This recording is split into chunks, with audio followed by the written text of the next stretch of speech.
You are listening to Processing Trauma Out Loud, conversations about trauma and healing from two women who are doing the work. In today's episode, Kandace and Sher start a new topic in their cultivation series about what it means to be self-compassionate.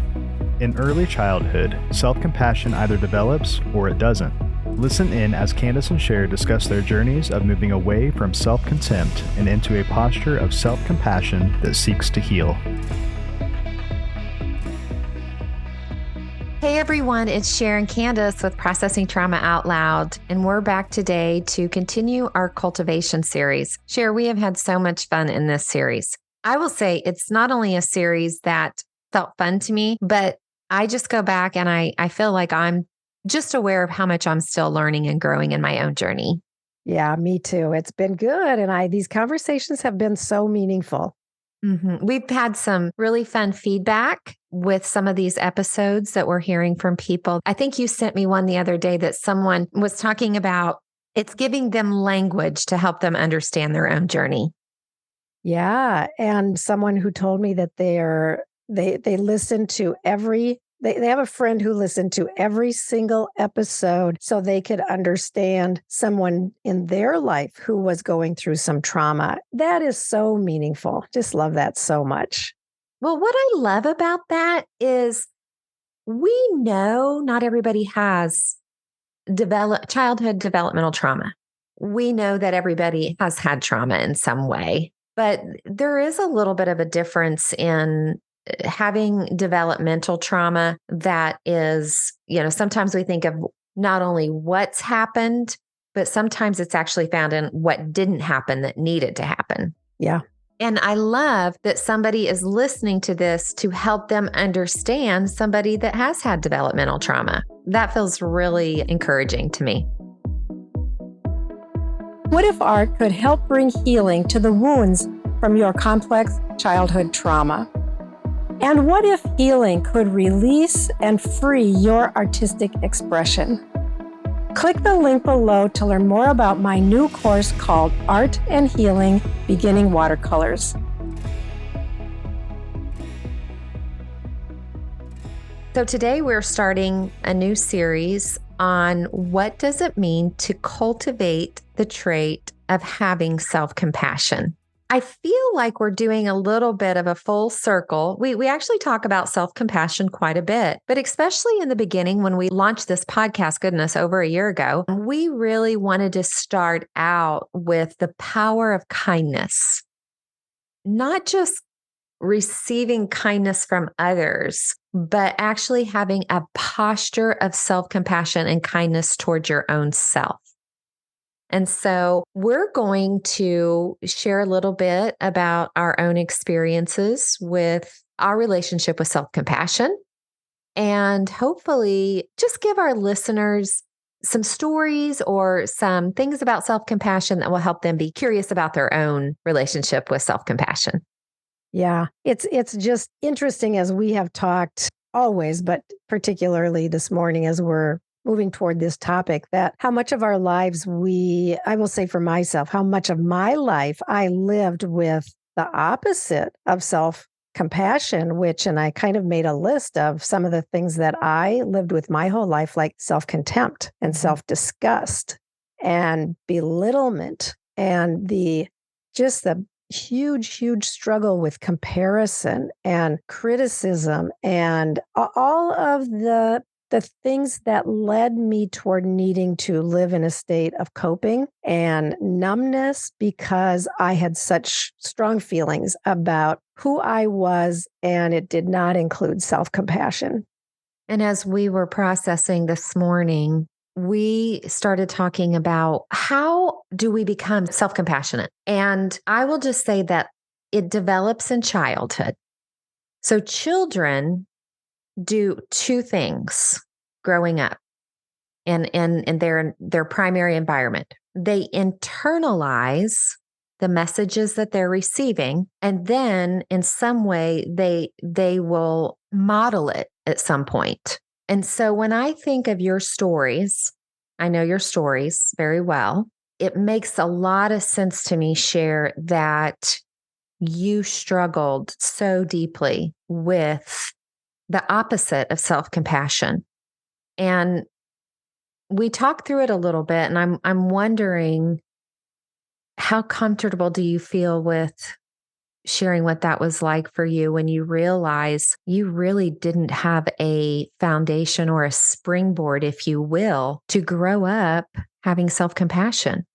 I feel very willing to talk about it. I grew up in a home where there was tremendous abuse. I think I was experiencing probably sexual abuse pre-verbal. I know that there are stories that other family members have told me of myself being abused that I really don't even remember. So I know that that goes way back to there. And I know that I grew up in a context where there wasn't tenderness or gentleness or expressions of love and care. It was a pretty harsh environment.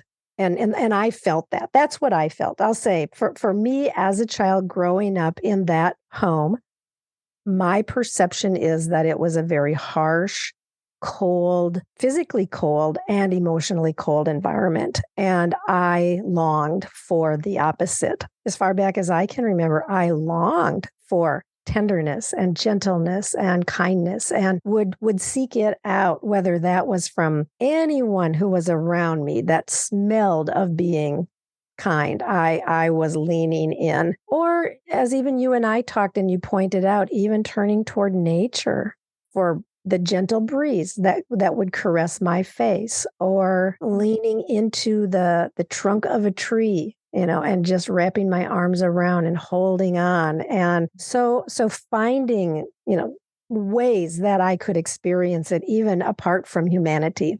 But yeah, I think for me, I always had the awareness that I think as I could say as far back as probably junior high, when I'm like 13, 14 years old, I had this sense that I was going through life mostly feeling like I was 5 years old or 7 years old. And whenever I was in groups with groups of people, I kind of stood a little bit to the edge always and felt like I don't belong. Everybody else seems to know what they're doing and seems to know what to do and how to act, but I don't know. I feel like I'm 5 years old. And I remember when I first started therapy, which was a lot of years ago now, and I was probably in my 40s, I think, around maybe 40 years old. And having conversations about that awareness. And my therapist actually, I remember many conversations where she would ask, well, how do you feel toward that little girl? And I always had such self-contempt. And I would say, oh, I hate her.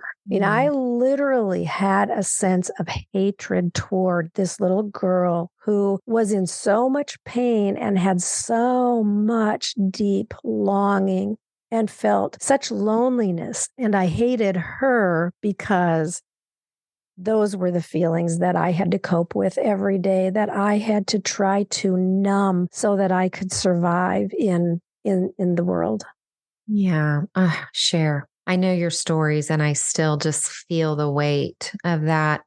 It's kind of coming up fresh in me, and I'm going to breathe for a minute because my easiest emotion to go to when I hear of injustice is anger. Yeah. I'm just going to breathe. She bore hatred towards her body, towards her heart, towards her mind. She had no other option but to believe she was worthy of being hated. Yeah. And yet she also had her God image part that knew at some level there was something out there that could bring her a sense of beauty, of goodness, of kindness. One of my favorite stories that you share is one way that you defined what you thought love looked like. Outside of not experiencing that in your home, can you share what happened with you one day? Yeah. When you like, oh, I think that's love. I was kind of experimenting with, how can I put my feelings into pictures? And so just drawing these really simple stick figure type pictures as I would think about certain concepts. So like joy, what would pop into my mind when I thought about joy or fear and so then I wrote down the word love and I sat for a second. And immediately the picture that popped into my mind, into my awareness, was a herd of cows all gathered close together on a warm summer day in the shade of a big old tree. And I grew up, we raised beef cattle, and I can picture that tree in the middle of the pasture where they would go on the warm summer days. But something about me, and yeah, I just feel really emotional just even talking about this. But as a little child, I can just picture myself standing there on the edge of the pasture, looking at those cows gathered together and having some sense of awareness that they loved each other. They wanted to be close. And something in my heart connected that with love so that, many decades later, when I wrote down the word love, that was the picture that came to my mind. Mm-hmm. Wow. That experience that you had in nature with cows kept hope alive, Yeah. but keeping hope alive felt painful for you for decades. Yeah. So painful. To have the longing and the desire for something that I felt certain was there and I had hope for, but I just couldn't seem to ever really wrap my arms around it. And it is not that I never had anyone in my life that loved me, because now I can look back and I can see that there were some really, really good people, particularly around the age of junior high, that stepped into my life in big ways and really offered me such goodness. I knew it and I recognized it even at the time, but I couldn't. It's like it didn't really sink in. And I described myself for the years like my heart is full of holes. No matter how much gets poured in, I can't hold it. And it just drains out so fast that even at the end of the day, as I reflect upon the goodness that was offered me, it was like I couldn't quite get back to the goodness of what that felt like. Mm-hmm. Yeah, that's so painful. And I can relate to what you're saying right now. And the word holes is sticking out to me. Those holes are the gaps that we did not receive in childhood that would have given us the foundation to believe that we are loved, that we are worthy of love, to experience compassion when we make mistakes or we're struggling. And so those holes, if they're not filled, and I'm going to say not just filled one time, or not that those encounters that you had in junior high didn't matter, because they did. In a sense, it was grace that was saying, keep going here, keep moving forward. I have something for you. But yeah, because it gave you hope, but it also, the pain was still there. And so I'm wondering, what was it like for you when those holes started slowly and consistently being filled over time and they weren't going away? That the source of what was coming in to fill didn't go away. Yeah. Yeah. And I'll just say it was a lot of years there. We'll be coming back to this, but story work was the key for me. When I could go back and have my stories met with different eyes, with different arms that held me and embraced me and helped me recognize the trauma, the severe trauma of what I experienced. And so then when I started to be able to believe that the things that I had always believed were not true, and when I started to see other people offer me, or I will say, offer that little girl the love and the care that she or I always needed and always longed for, that is when I started to be able to feel it at a very deep level. Like, I think this feels like love. And I've said that many times. I even said it this past week. I said something like, I was pointing out the care that someone had offered me. And I said, this feels a lot like love to me. And so, just I think through story work and through IFS work, particularly. And I think, and you asked me, how does it feel? I think I felt my whole life a deep, deep sense of emptiness and loneliness. And now I feel a very real felt sense of belonging and acceptance, and that I'm not alone, that I have withness. I have people who are with me. Yeah. So just very, very. Yeah, I want to just say you're an inspiration and for many reasons, but I'm going to point this reason out right now. And we will come to a close, but we're going to come back to this. I read something this morning that simply said, somebody needs to hear it's not too late. Yeah. And that's right. Your journey and your story will give so many people hope. It doesn't matter if you're 30, 40, 50, 60, 70. 80. It is not 80. It is not too late. And so that's why we do love when we see young people popping up in their 20s and 30s and they're doing this authentic journey of healing. We wish we could have had that.